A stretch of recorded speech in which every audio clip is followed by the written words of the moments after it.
Okay, so we were dealing with the preliminary rulings procedure. We said that this is an indirect procedure. Why do we call it indirect? Do you remember?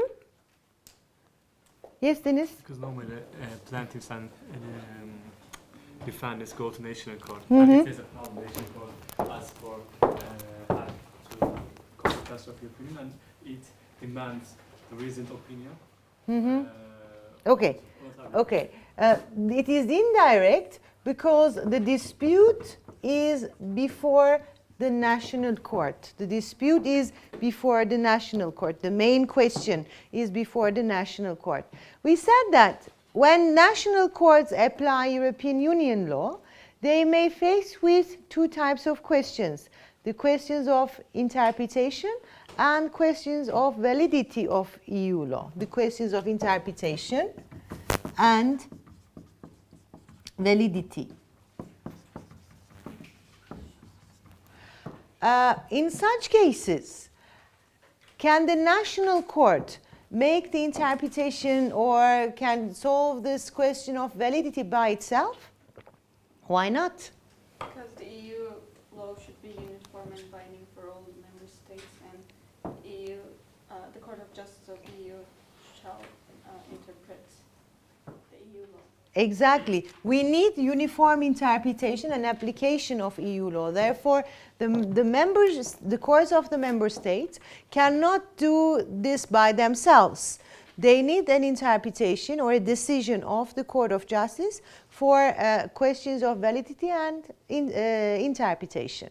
So what do they do? What does a national court do if it faces a question of validity or interpretation of EU law?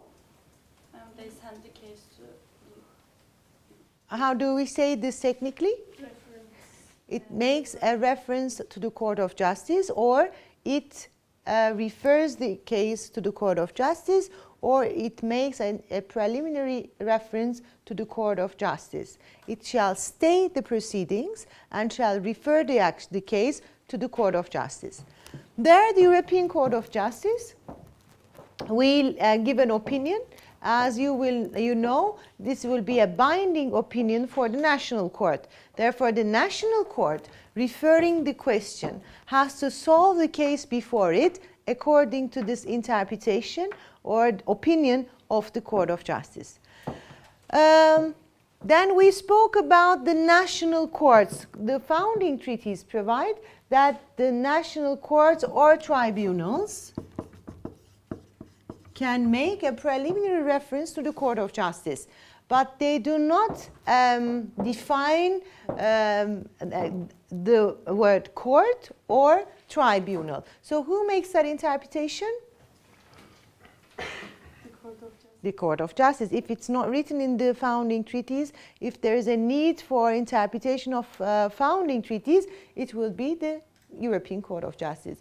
And the European Court of Justice has provided criteria for considering an institution, a national institution, as a court or tribunal. And what were these characteristics? Yes, Deniz? I mean, the first one, it should be established by the law. It should be established by law. It must be compulsory. It must have compulsory jurisdiction. It must Permanent. be independent. It must be independent. It must be permanent. It must apply the rule of law, and the dispute must be inter partes. Okay, so an institution which satisfies these requirements is considered as a court, as a national court, therefore can make a preliminary reference to the Court of Justice. According to the founding treaties, all national courts may make a preliminary reference if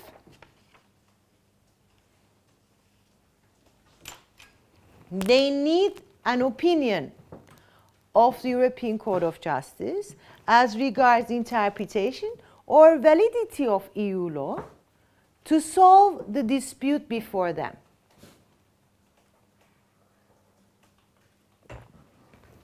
Therefore, all the national courts of the member states can make a preliminary reference if they feel the need for an interpretation of the European Court of Justice to solve this action, to solve the action before them.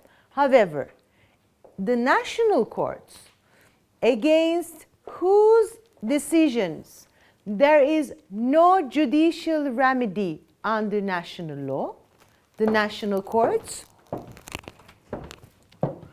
against whose decisions there is no judicial remedy under national law are under an obligation to make such a reference. A national court against whose decisions there is no judicial remedy under national law means If there is no similar jurisdiction in the national law, kind of similar type of cases. what do you mean? What is judicial remedy? Hukuki çare. So what is a court against whose decisions there is no judicial remedy under national law? What would that be? Court of Cassation or Appeals. Yes, what is a court against whose decisions there is no judicial remedy? Court of Cassation, it can be called as such or not. But what is important here is that... Yes, Öykü? Maybe even if it goes to the Supreme Court of the National Court, the case cannot be solved because there is no information. No. The decision is certain and The decision is final. If this is one thing, the most important example for a national court against whose decisions there is no judicial remedy. These are the highest courts first. The decision of the court is final because under the hierarchy of courts in that legal system, there is no other court where you can go against that decision of the national court. For instance, in the English legal system, the highest court in the hierarchy of courts in England is the Supreme Court of the United Kingdom. The Supreme Court of the United Kingdom is the court, the decisions of which cannot be appealed in a higher court. Therefore, this court, for instance, is included here. It is a court against whose decisions there is no judicial remedy under national law. What else? Can you think of any other court which is not the highest court in a legal system but can be considered as such? Court of Constitutions. No? Yes, Deniz? Maybe there may be the case that parties can't go to highest court in their national laws. I mean, depending on the case, because sometimes such things may happen. So they may have to go to Court of Justice of European Union because there is no chance. Exactly. A court may not be the highest court in a legal system, but its decisions may be final in certain cases. Therefore, this court should also be considered as a court against whose decisions there is no judicial remedy under national law. Therefore, if a national court is a court against whose decisions there is no judicial remedy under national law, is under an obligation to refer these questions to the Court of Justice. It is under an obligation. It has to do it. It is under a duty. But this rule also has exceptions. The first is that irrelevant questions cannot be asked. The question has to be about the case, and it has to be important for that national court to solve the case. It is not like, oh, since I am the highest court in this legal system, I refer all the questions to the Court of Justice. It does not work like that. And secondly, acte clair. Have you heard that? Any ideas? Clear questions? Clear questions or clear what is clear here? Is it the question or the answer? Yes. When the answer is so clear, meaning that when the European Court of Justice has answered this question exactly the same one previously, and there is no further, or there is no need for further questions, then the national court, even if it is a court against whose decisions there is no judicial remedy, it does not have to apply to the Court of Justice for preliminary reference. But attention, these exceptions only apply for questions of interpretation and not for questions of validity. For questions of validity, the national court, this national court has to make a reference to the Court of Justice. All right? Is that clear? Good. When a reference is made to the Court of Justice under the preliminary rulings procedure, the opinion of the Court of Justice is binding for the referring court. Referring court meaning which national court? Exactly, and the national court which has referred the questions to the Court of Justice is the referring court. Therefore, it is binding for the referring court, meaning that the court, the national court, has to solve the case before it according to this decision of the Court of Justice. And second, it is also binding for all courts of all member states. Therefore, the decision of the Court of Justice has to be followed by other national courts as well in the future cases.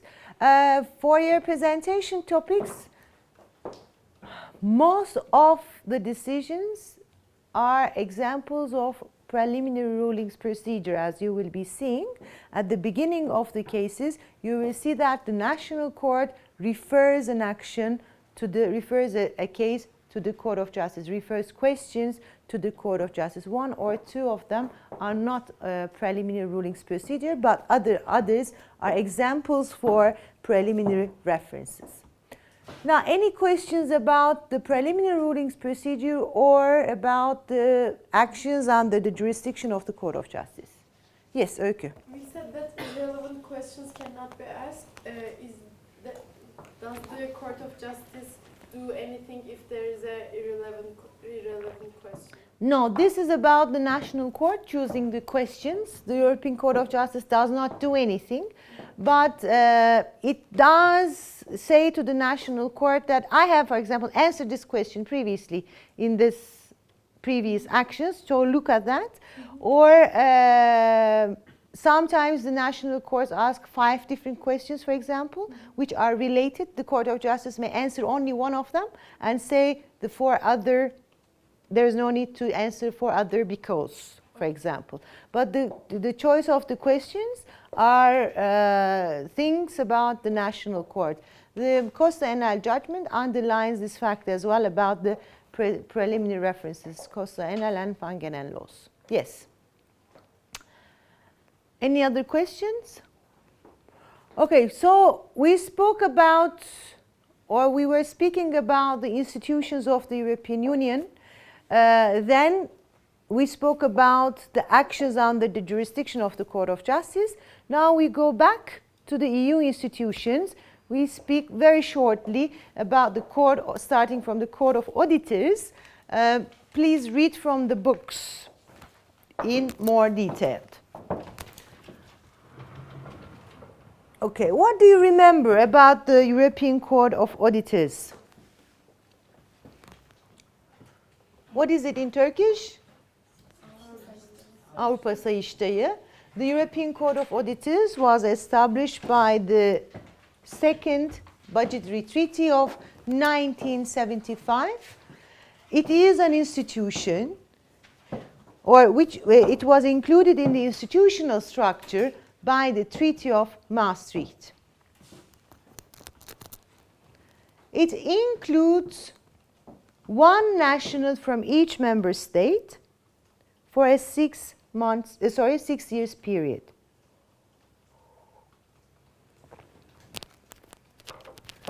It is the taxpayer's representative in the European Union, the taxpayer's representative in the EU.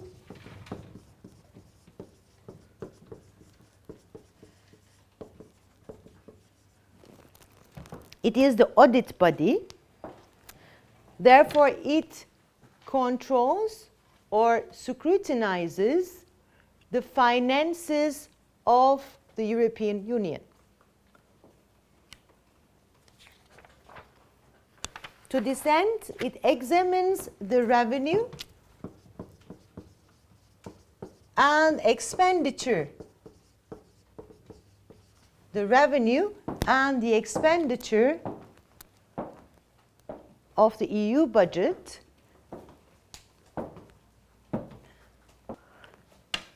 It may also examine the accounts of non-EU institutions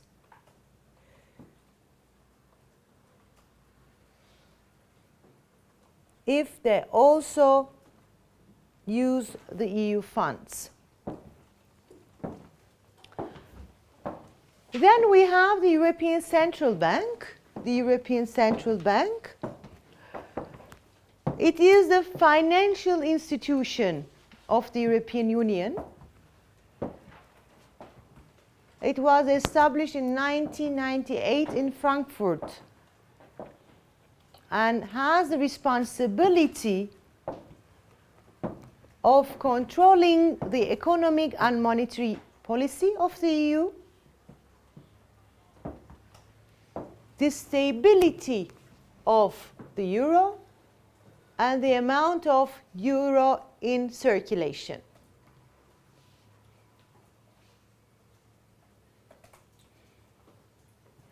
Please read from the book the organs of the European Central Bank as the Governing Council and the Executive Board. Have you heard about Eurozone?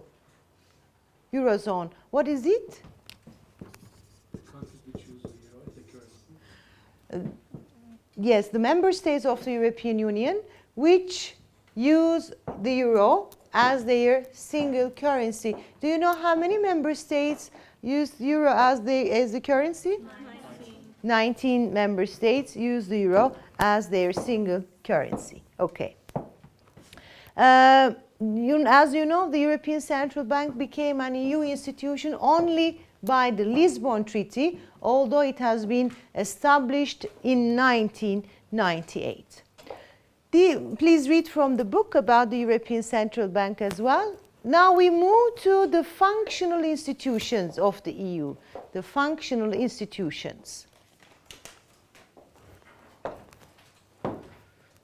As we have mentioned before, the functional institutions of the EU are not provided in the founding treaties as such. Therefore, there is no division in the founding treaties as we make in class as main structural and functional institutions. The ones we discuss as main structural institutions are the institutions of the EU as provided by the founding treaties. The functional institutions are just advisory organs, and I make this division only for educational purposes. All right? Therefore, the first functional institution is the Economic and Social Committee.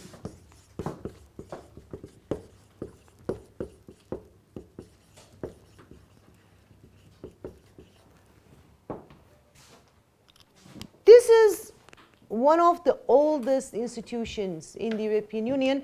It was established by the Treaty of Rome. It is the oldest functional institution, and it represents the economic and social interest groups in the EU. Therefore, it consists of representatives of different components of civil society, including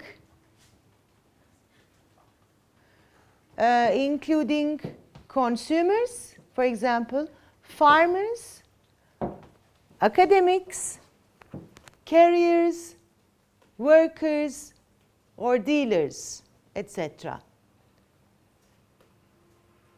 When the treaty so requires, and the treaty may require under certain provisions, for an opinion of the Economic and Social Committee, the Council shall ask the opinion of this committee.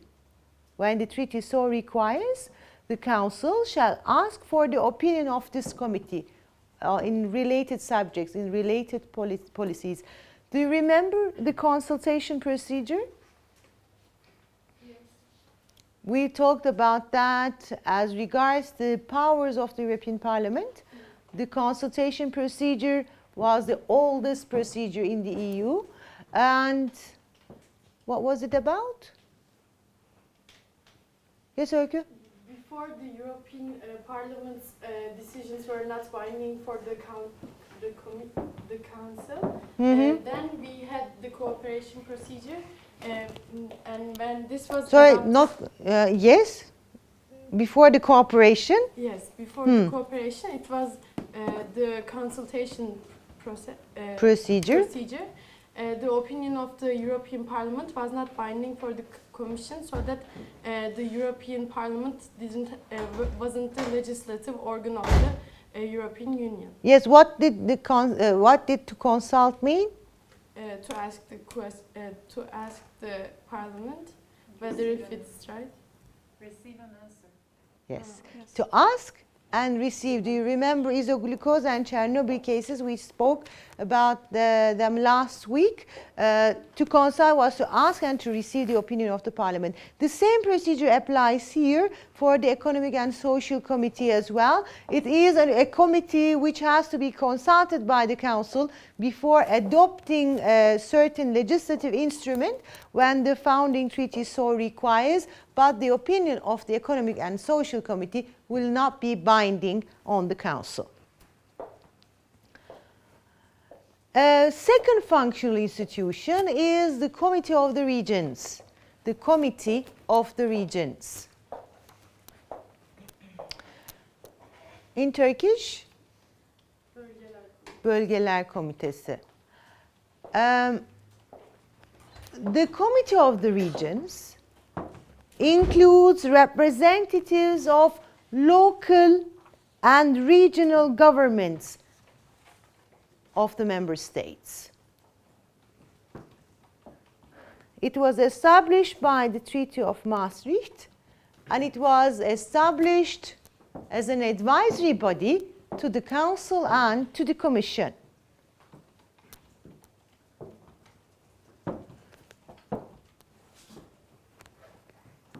The main aims of the Committee of the Regions is to give a say to the representatives of local and regional governments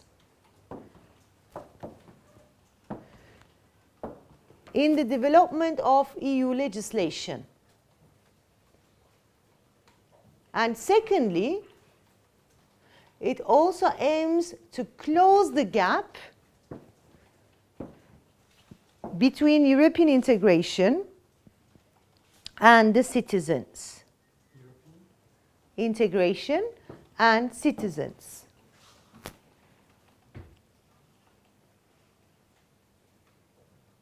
It is considered as the EU's assembly for regional and local representatives. The Committee of the Regions is also accepted as the guardian of principle of subsidiarity of EU law. The Committee of the Regions is accepted also as the guardian of subsidiarity of EU law. As you will be seeing later, the principle of subsidiarity applies in the areas where the EU does not have exclusive competence. exclusive competence? Münhasır yetki. As you will be seeing today, in the areas of exclusive competence, the EU will legislate. The EU will adopt binding legislation. The national parliaments cannot adopt legislation as a principle in these areas, okay? But if an area is not within exclusive competence of the EU, then there is a question. Who will legislate? Who will legislate? Will the EU legislate or will the member states legislate? And the principle of subsidiarity tries to find out who will legislate to achieve the objectives of the proposed action. Whose legislation would be more beneficial for the individual? Who will legislate? The member states or the European Union? Therefore, if the area in question is not under the exclusive competence of the EU, then we will have this question that will the member states adopt the legislation? Can they achieve the aim of this proposed action better than the EU, or the EU can achieve the aim of the proposed action better than the member states? It depends on the area in question. Which one will be more beneficial for the individual? An EU action or an action for the member states? For instance, environment policy is not counted in the founding treaties as an area under the exclusive exclusive competence of the EU, environment policy. Imagine that there is a river that, as a classical example for the principle of subsidiarity, is polluted and it has to be cleaned. To clean this river, there should be a legislative act adopted. Since environment policy is not within the exclusive competence of the EU, then we will have this problem. Should the EU adopt an act? Should the member states adopt an act for this aim? It depends, because if this river, which is polluted, is only in one member state, probably there is no need to adopt an act by the EU, including the Council, the Parliament, the Commission. It is only about one member state. It is born in one member state and meets the sea in one member state. So it is good if that member state, it is quicker if that member state adopts a legislation and takes the necessary aims, necessary measures for its cleaning. But if the river passes, 10 member states in total, and it has to be cleaned, and for that purpose a legislative act must be adopted, then probably it is better achieved if an EU legislation is adopted. Otherwise, you will need 10 different procedures to adopt 10 different pieces of legislation for that river. Is that clear? Therefore, the principle of subsidiarity tries to find out which type of instrument at the EU level or at the national level will be more beneficial for this proposed action. So what happens in reality is that which is the institution that adopts proposals, legislative proposals? The Commission. As you know, the Commission has this right of initiative, meaning prepares the proposals and sends it to the Council and the Parliament. When the Commission prepares a proposal on a given subject, it also takes this principle into consideration. It has to justify that this action has to be taken by the European Union and not by the member states. And when it prepares a proposal, it asks the opinion of the Committee of the Region as well. Therefore, the founding treaty provides also the policy areas on which an opinion of the Committee of the Regions has to be taken, although that opinion is not binding on the institutions, on the Council and on the Parliament. Okay? Principle of subsidiarity is important. It is provided in the founding treaties under a protocol with principle of proportionality, as you will be seeing later. Yes, Deniz? I mean, does this principle solve the problems? Sorry? I mean, can we say that does this principle solve the problems in the shared competence? I mean, Yes, it does not solve 100%, but yes, it helps. Well, because there's always this question of who will legislate if the subject area is not about exclusive competence. The next institution is the European Investment Bank. The European Investment Bank. The European Investment Bank is the institution that provides long-term loans. Long-term loans on project basis. It is an institution of the EU which provides long-term loans for project basis. The members are the member states which have shares in the bank depending on the gross domestic product at the time of accession. The bank not only provides for long-term loans within the European Union, but also outside the European Union.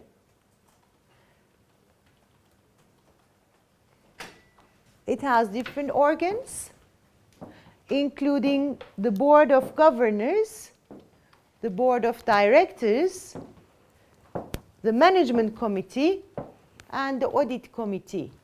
Please read from the book on the organs of the European Investment Bank.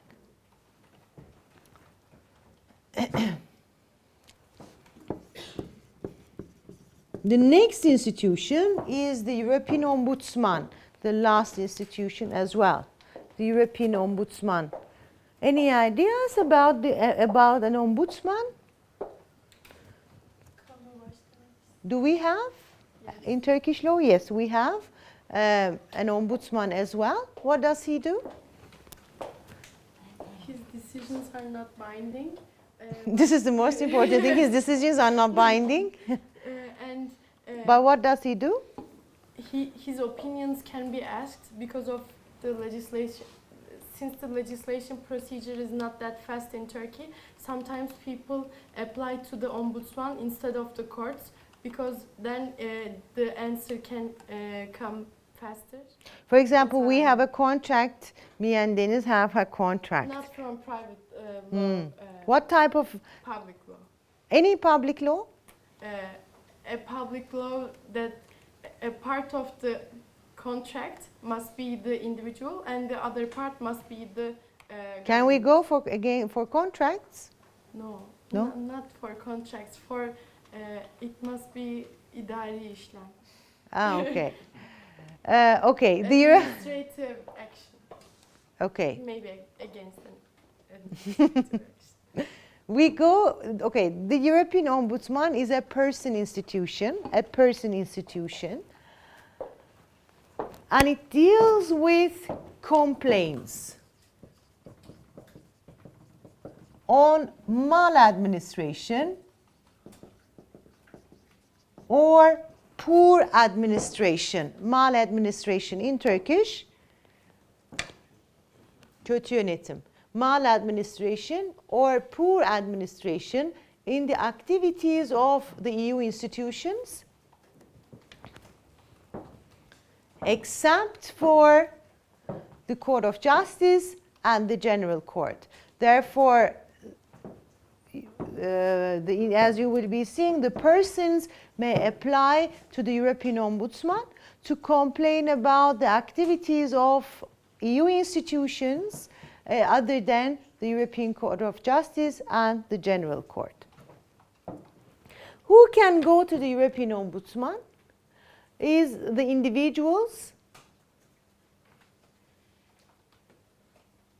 or individuals including the European citizens and the European residents and legal persons, the associations or companies which have their registered office in one of the member states. Therefore, individuals, including European citizens and residents, and legal persons, including associations or companies which have their registered office in one of the member states, can complain to the European Ombudsman. What would be the subject of complaint? It can be a problem in the maladministration of EU institutions, meaning that when an EU institution fails to comply with the principles of good governance or fails to respect the fundamental rights or in general fails to act in accordance with the law. In general, it fails to comply with the law. Therefore, an unnecessary delay, for example, an unnecessary delay or discrimination or administrative irregularities or refusal of information may be examples for maladministration or poor administration. Therefore, could be applied against them. Could be there might be a complaint to the European Ombudsman. Okay? Good. Let's give 10 minutes break now because this is the end of the EU institutions, and we will meet for areas of EU competence in the next hour. All right?